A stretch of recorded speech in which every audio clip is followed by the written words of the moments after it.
marmite sur le feu. Elle semblait murmurer des incantations ou des prières, ses gestes précis et répétitifs. Le soleil s'était à peine levé que déjà, la place du village était en ébullition. Les enfants, toujours avides de sensations fortes et de commérage, avaient répandu la nouvelle comme une traînée de poudre. Les adultes, préoccupés et curieux, formaient des petits groupes pour discuter des révélations de la veille. « C'est insensé », s'exclama Marguerite, la femme du boulanger, en secouant la tête. « Utiliser de l'eau du cimetière pour cuisiner ? Qui sait quels esprits peuvent se cacher là-dedans ? C'est peut-être de la sorcellerie, murmura Étienne, un fermier robuste avec des mains calleuses. Je savais bien qu'elle n'était pas nette, cette Marie. Jacques, l'ami de longue date de Jean et de Marie, écoutait en silence. Contrairement aux autres, il refusait de croire que Marie puisse faire quelque chose de mal intentionné. Nous devrions lui parler, dit-il finalement. Avant de tirer des conclusions hâtives, nous devons comprendre pourquoi elle fait cela. Le maire, un homme d'âge mûr et respecté, prit la parole. Jacques a raison. Nous ne pouvons pas accuser Marie sans avoir toutes les informations. Nous devons enquêter plus avant. Ainsi, il fut décidé qu'un groupe se rendrait chez Marie pour lui demander des explications.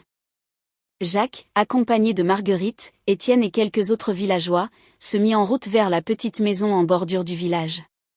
Marie les attendait sur le pas de sa porte, son visage marqué par la fatigue mais aussi par une résolution tranquille.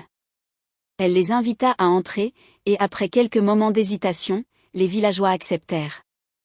La petite maison était modeste mais chaleureuse, avec des meubles simples et des herbes séchant au-dessus du foyer. « Marie, » commença Jacques doucement, « nous savons ce que tu fais la nuit au cimetière.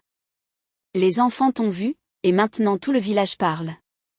Nous avons besoin de comprendre pourquoi tu utilises cette eau. » Marie soupira et s'assit près du feu. Elle regarda chacun d'eux dans les yeux avant de commencer son récit. « Je savais que ce jour viendrait, dit-elle enfin.